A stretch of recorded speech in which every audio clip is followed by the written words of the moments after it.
A town on the edge, nestled deep within a forgotten valley, the town of Blackmoor had long been a place of quiet, unremarkable existence. It was the kind of town that most people passed through without a second thought, a place where the roads were unpaved, and the only thing that ever changed was the weather. The people who lived there were simple folk, content with their lives, their routines, and the occasional whisper of old stories passed down through generations. But beneath the surface of this mundane existence, something else lingered, a presence that had never truly left, and never would. The town had a history that was rarely spoken of, a past that seemed to exist only in the margins of local records and the hushed conversations of the elderly. There were stories of strange occurrences. It was the kind of town that most people benign in existence. It was Ive, the Reach, and Betul. People who had vanished without a trace, of strange lights that flickered in the distance, and of a place that had once stood at the heart of the town, now reduced to little more than a hollowed-out ruin. Most of the townspeople dismissed these accounts as nothing more than the ramblings of old men. But there were those who remembered, those who had felt something in the air, something that made the hairs on the back of their necks rise. It was this unspoken knowledge, this lingering sense of unease, that made Blackmoor the kind of place that few wanted to visit, and even fewer wanted to stay in. The town had always been on the edge of something, something that the rest of the world had never quite understood. And now, as if the silence had finally been broken, something was stirring once more. For the first time in years, the air in Blackmoor felt different. It was heavier, as though the weight of something unseen pressed down on the town, pressing against the walls of the buildings and the bones of the people who lived there. The sun seemed to move slower, the wind carried a strange, almost inhuman whisper, and the stars above seemed to flicker in ways that defied reason. It was not a storm, nor a change in the seasons. It was something else, something ancient. And in the quiet corners of the town, where the old stories had never truly faded, a single person was about to stumble upon something that would change everything.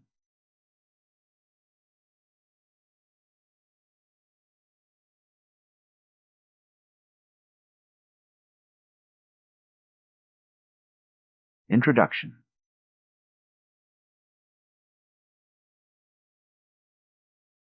An unassuming figure who had spent most of his life in the town's library. Elias was a man of few words, often found buried in the dusty tomes that lined the library's shelves, his fingers tracing the faded ink of ancient texts. He had always felt an inexplicable pull toward the past, a fascination with the stories of the town that others dismissed as mere folklore. To Elias, these tales were not just stories. They were echoes of something greater, something that had been buried beneath layers of time and neglect. Elias had grown up in Blackmoor, raised by his grandmother, who often spoke of the strange occurrences that had plagued the town in the old days. She had warned him of the ruins that lay beyond the forest, of the whispers that came from the wind, and of the strange lights that danced across the sky on moonless nights. Though most of the townspeople had long since stopped believing in such things, Elias had never let go of the stories. He had spent years collecting fragments of information, piecing together the pieces of a puzzle that no one else seemed to care about. It was this relentless curiosity that had led Elias to the library, where he had spent countless hours poring over old records and forgotten manuscripts. He had discovered references to an ancient artifact, something that had once been at the heart of the town, a relic that had been lost to time. The descriptions were vague, merely a mention of a stone tablet, a symbol that had been carved into the very earth, and a name that had been erased from history. Elias had always felt that the artifact was more than just a relic. It was a key to something greater, something that had been hidden for centuries. Though he was not a man of great ambition, Elias had always felt that the answers to the town's mysteries lay in the past. He had no idea how deep the truth went, but he was determined to find out. And as the air in Blackmoor grew heavier, as the whispers of the wind grew louder, Elias knew that the time had come to take the first step into the unknown. The first encounter. Elias set out on his journey just before dawn, the sky still heavy with the remnants of the previous night's storm. The air was thick, almost oppressive, and the forest surrounding Blackmoor seemed to pulse with an unnatural energy. He had followed the old records to the edge of the town, where the trees grew denser and the ground was littered with the remnants of a forgotten past. The path was barely visible, overgrown with brambles and tangled roots, but Elias pressed on, his lantern casting flickering shadows against the trunks of the trees. As he ventured deeper into the forest, the silence became almost unbearable. The usual sounds of the woods, the rustling of leaves, the distant call of a bird had vanished, replaced by an eerie stillness that sent a shiver down his spine. The wind had stopped, and the only thing that moved was the faint pulsating glow that emanated from the ground ahead. Elias hesitated, his breath shallow, his heart pounding in his chest. He had read about this place in the old manuscripts, but nothing had prepared him for the reality of standing at its edge. He stepped forward, his boots crunching against the brittle leaves that had fallen in the stillness of the night. The glow intensified as he approached, revealing a stone structure half buried in the earth. It was a massive circular monolith, its surface covered in strange, swirling symbols that seemed to shift and writhe when he looked too closely. At its center was a depression, as if something had once been placed there, something that had long since vanished. Elias knelt, brushing away the dirt and debris, his fingers trembling as they traced the edges of the carvings. The symbols were unlike anything he had ever seen, ancient, alien, and impossibly complex. He reached into his satchel, retrieving a small notebook and a pencil, but before he could record what he had found, a strange sensation washed over him. It was as if the very air around him had thickened, pressing against his skin with an almost tangible weight. A whisper, faint but unmistakable, slithered through the silence. It was not a voice, not in the conventional sense, but something deeper, something that resonated in the marrow of his bones. The words were indecipherable, yet they carried a meaning that sent a chill down his spine. He looked up, his eyes scanning the darkness beyond the monolith, but there was nothing, only the endless expanse of the forest and the pulsing glow of the stone. Elias stood, his mind racing. He had come seeking answers, but what he had found was something far more unsettling. The artifact was not just a relic of the past. It was a gateway to something else, something that had been waiting for him for centuries. The history of the ancient entity. Elias sat on the cold ground, his back against the monolith, his mind reeling from the strange sensation that had washed over him. The symbols on the stone seemed to shift again, though this time he was certain they were not merely a product of his imagination. He reached for his notebook, his hands trembling as he tried to make sense of what he had seen. The symbols were unlike any he had encountered before, their meaning elusive, their form alien. But as he traced the lines with his pencil, something strange happened. Patterns emerged, shapes that began to take form. It was as if the carvings were revealing themselves to him, their secrets unfolding in a way that defied logic. The first thing he noticed was a recurring motif, a spiral that seemed to represent a kind of cycle, a loop that had no beginning and no end. Around this spiral were smaller, more intricate symbols that, when viewed as a whole, formed a kind of map.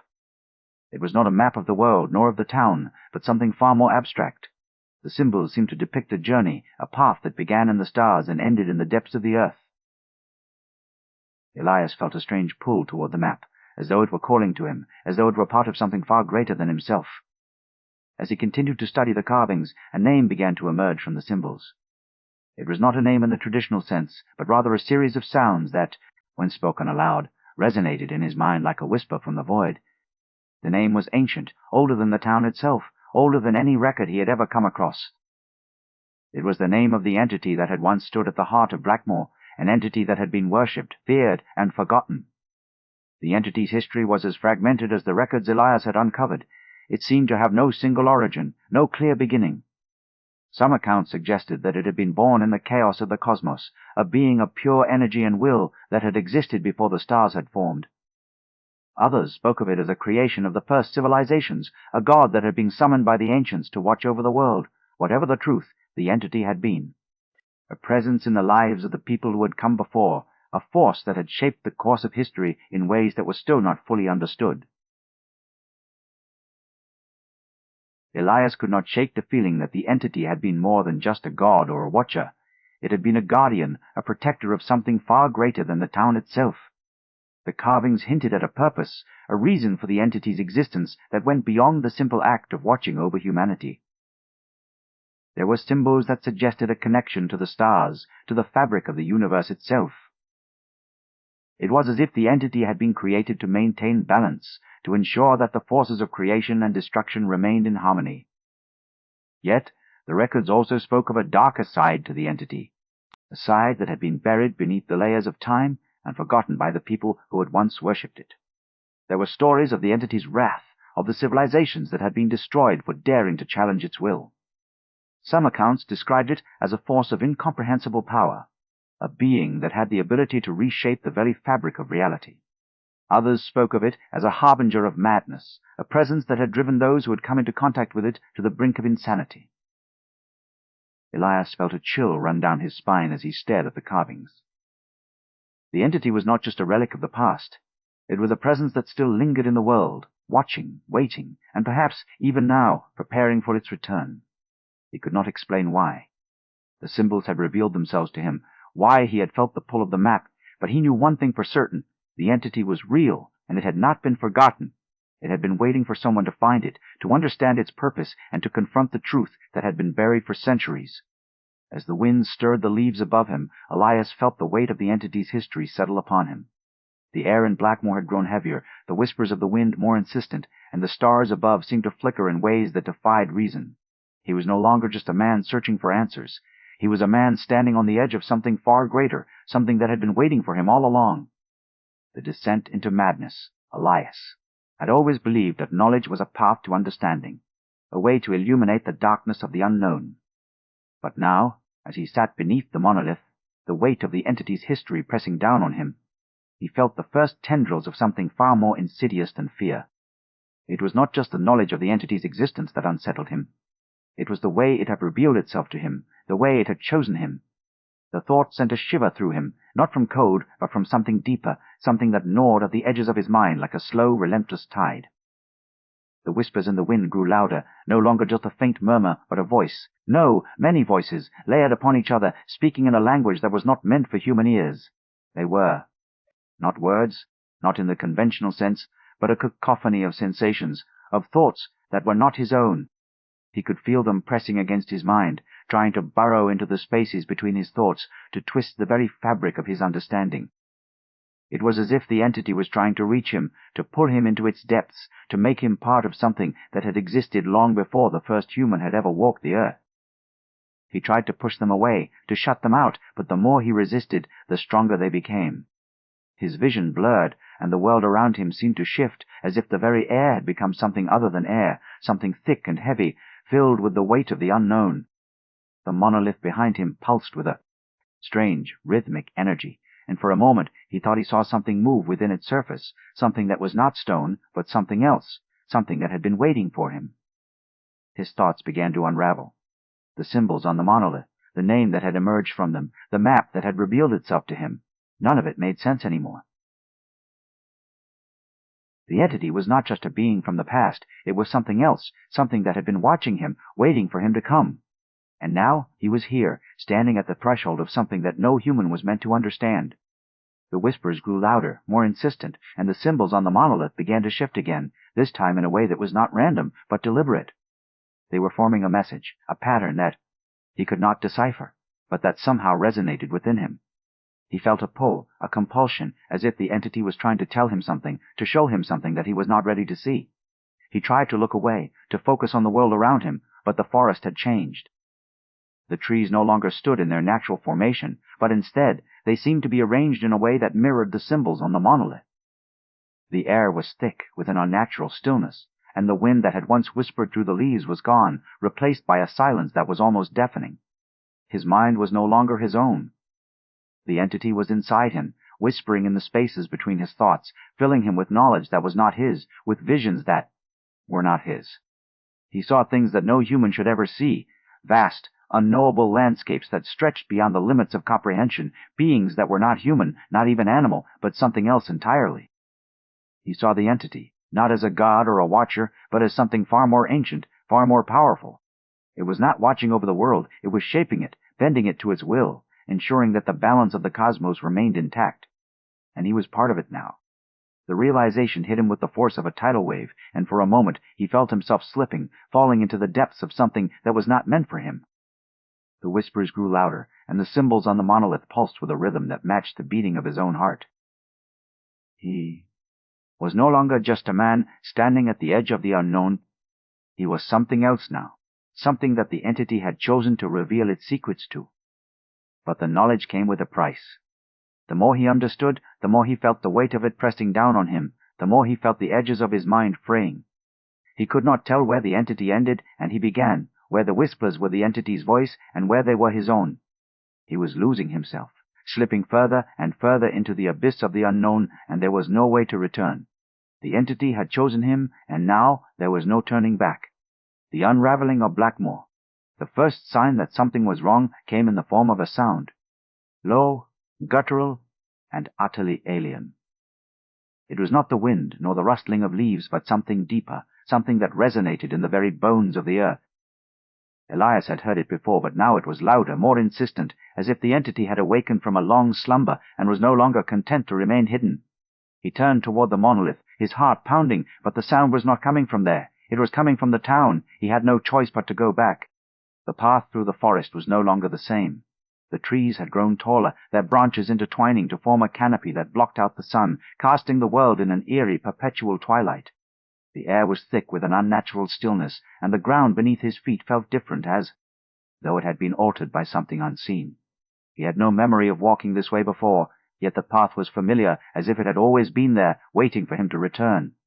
When he reached the edge of Blackmoor, the town was unrecognizable. The buildings that had once stood in neat rows were now twisted and warped, their surfaces covered in strange, shifting symbols that pulsed with an otherworldly light.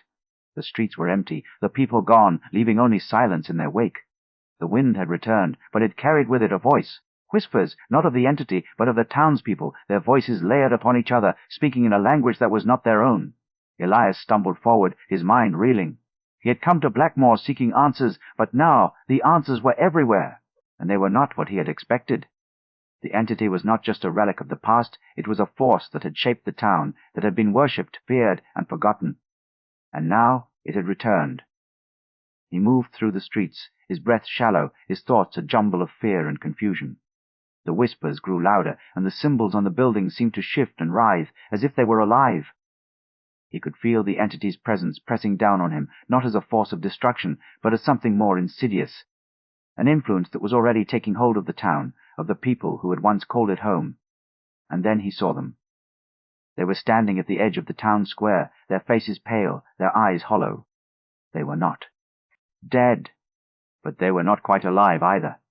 Their movements were slow, deliberate, as if they were being guided by something unseen. Their mouths moved, but no sound came out. They were not speaking, but they were listening to the entity. Elias took a step forward, and one of them turned to look at him. Their eyes were not human, but something else, something that had seen the depths of the cosmos and had returned, changed. They did not speak, but he understood. The entity had taken them, had pulled them into its depths, and now they were part of it. He turned to run, but the ground beneath his feet had changed. The streets were no longer solid, but something else, something that shifted and pulsed with the same rhythm as the monolith. He could feel the entity's presence growing stronger, its influence spreading through the town, through the people, through him. He could not escape it. The whispers grew louder, and the symbols on the buildings began to shift again, forming patterns that he could not decipher. He could feel the entity's presence in his mind, in his thoughts, in his very being. It was not just watching him anymore. It was inside him. He tried to resist, to push back against the entity's influence, but the more he fought, the stronger it became. The air around him thickened, pressing against his skin, filling his lungs with something that was not air, but something else, something that carried the weight of the unknown. He could feel the entity's presence growing, its power expanding, and he knew that there was no way to stop it. Ah! Town was unraveling, and he was at the center of it. The entity had chosen him, and now there was no turning back. The final confrontation. Elias stood at the center of the town square, his breath shallow, his mind a battlefield of thoughts and whispers. The entity's presence was no longer a distant whisper in the wind or a flicker of symbols on the monolith. It was here, in the very air around him, pressing against his skin, filling his lungs with something that was not air, but something else. He could feel it in his bones, in the marrow of his mind, and he knew that this was the moment he had been leading toward, the moment that had been waiting for him since the day he had first stepped into the forest. The entity was no longer just a presence in the world. It was here, now, in the form of something that defied comprehension. The air around him shimmered, and the ground beneath his feet pulsed with a rhythm that matched the beating of his own heart. He could feel it watching him, waiting for him to understand, to accept what he had been chosen for. He took a step forward, his feet moving of their own accord, as if they were being guided by something unseen. The symbols on the buildings around him shifted and writhed, forming patterns that he could not decipher, but that somehow resonated within him. The whispers in the wind grew louder, and the voices of the townspeople, the ones who had been taken, echoed in his mind, their words a cacophony of thoughts that were not his own. The entity was not just watching him anymore. It was inside him, and it was speaking to him. He could feel it now, the weight of its presence pressing against his mind, filling the spaces between his thoughts, twisting the very fabric of his understanding. It was not just a god or a watcher. It was something far greater, something that had existed before the stars had formed, before the first civilizations had ever dreamed of the unknown. It had been here, watching, waiting, shaping the world in ways that no human could ever comprehend. And now it had chosen him.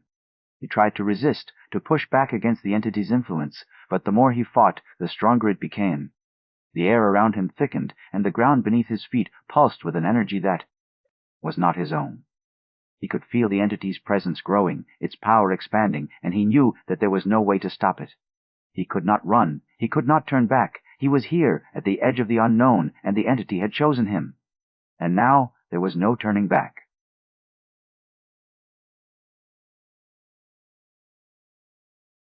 The legacy of the unknown. The town of Blackmoor was gone. Not destroyed, not in the way that fire or ruin could claim a place, but erased, swallowed by the entity's presence. The buildings that had once stood in neat rows were now nothing more than hollowed-out husks, their surfaces covered in shifting symbols that pulsed with an energy that no human could understand. The streets were empty, the people gone, their voices lost to the whispers of the wind. Elias was no longer a man. He was something else now, something that had been chosen by the entity, something that had been pulled into its depths and reshaped by its will. He did not remember the moment when the transformation had begun, only that he had felt it, the way the entity's presence had filled him, the way it had taken him, had made him part of something far greater than himself. The entity had not taken him as a prisoner. It had not consumed him in the way that the townspeople had been. It had chosen him, had given him the knowledge that others had not been worthy of, and in doing so it had made him something else. He was no longer just a man standing on the edge of the unknown. He was the unknown. And now the entity had left. Or perhaps it had never left. It had been here all along, watching, waiting, shaping the world in ways that no human could comprehend. It had taken the town, had taken Elias, and now it had moved on, leaving behind only the echoes of its presence, the whispers in the wind, the shifting symbols that pulsed with an energy that could not be explained. The world outside Blackmoor would never know what had happened. The townspeople who had once lived there would be forgotten, their names lost to time, their stories buried beneath layers of silence. The entity would remain, watching from the depths of the cosmos, waiting for the next one to come. And perhaps one day someone else would find the monolith, would see the symbols, would hear the whispers, and would be chosen as well. But for now, the town of Blackmoor was gone, and the entity had left, its presence lingering in the air, in the wind, in the silence that stretched across the land. And somewhere, in the depths of the unknown, it was waiting. Do not forget to hit the like button and subscribe for more stories. Hit the notification bell to be notified of new stories when they become available. Feel free to leave a comment and tell me if you enjoyed the story and want to hear more like it.